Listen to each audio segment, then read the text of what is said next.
ഇന്ന് തൃശ്ശൂരിലേക്ക് പോകണം. അപ്പോൾ രാവിലെ വള്ളം കെട്ടിയിട്ട് ഓട്ടോ വിളിച്ച് ആലപ്പുഴ ബസ് സ്റ്റാൻഡിൽ നിന്ന് അവിടെ ചെന്നപ്പോഴേക്കും ഒരു ചേട്ടൻ ഇങ്ങനെ രാവിലെ പല സ്ഥലങ്ങളിലേക്ക് കൊടുക്കേണ്ട പത്രമൊക്കെ അടുക്കി വെക്കുന്നത് കണ്ടത്. കുറച്ച് നേരം ഇരുന്ന് കഴിഞ്ഞപ്പോൾ തന്നെ വൈറ്റിലയിലേക്ക് പോകേണ്ട ബസ് വന്നു. ബസ്സിൽ കയറി ആലപ്പുഴയോട് യാത്ര പറഞ്ഞു.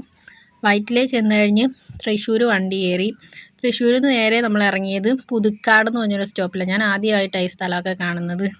പിന്നെ ചെന്നത് രാപ്പാൾ ശ്രീകൃഷ്ണപുരം ക്ഷേത്രത്തിലാണ്. ഈ ക്ഷേത്രത്തിലാണ് ഈ ദധ്യന്യം പോലുള്ള ചടങ്ങുകളൊക്കെ നടക്കുന്നത്. പിന്നെ അവിടെ അടുത്തൊരു വീടെടുത്ത് താമസിച്ച് കാരണം 2 ദിവസം അവിടെ ഉണ്ട്. ആ വീടാണിത്. നല്ല രസമുണ്ടായിരുന്നു കാണാൻ. അതിൻ്റെ സൈഡിൽ ഗ്ലൂബിക്ക മരവും പിന്നെ ഫുൾ ജാതിക്ക മരമൊക്കെ ആയിരുന്നു. ഞാൻ കാണിച്ചു തരാം. ഇഷ്ടംപോലെ ജാതിക്ക ഉണ്ടായിരുന്നു. ഇനി ഉച്ചയ്ക്ക് നമ്മൾ അവിടുന്ന് തന്നെ അമ്പലത്തിൽ നിന്നാണ് ഫുഡ് കഴിച്ചത്. നല്ല സാമ്പാറും പിന്നെ പായസമൊക്കെ ഉണ്ടായിരുന്നു.